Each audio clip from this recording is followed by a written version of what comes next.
Qardaş soruşur ki, bərzaqla qəbrin fərqi varmı? Və ya onlar hər ikisi də eyni şeydirmi?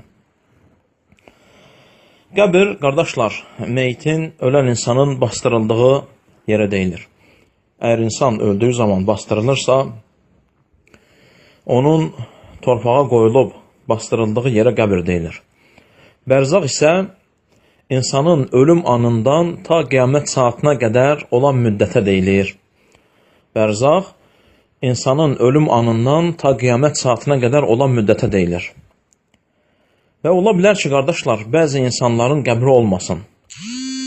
Həmin hal bərzaqda olma müddəti hər bir kəsə aid olunur və şamil edilir və həmçinin qəbrə də bərzaq deyilə müraciət edilə bilər.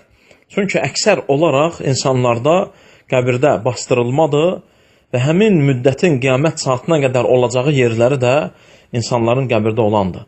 Lakin bərzaq umum şəkildə insan öldüyü vaxtdan ta qiyamət saatına qədər olan həmin fətrə, həmin müddətdir. Çünki ola bilər ki, insanlardan bəziləri ölsün, lakin onların qəbirləri olmasın. Ola bilər insanlardan bəziləri dənizlərdə batsın, ola bilər onlardan bəzilərini heyvanlar yesin və həmçinin ola bilər ki, insan yanaraq kül olsun, hətta onların qəbirləri belə olmasın. Allah daha gözəl bilir.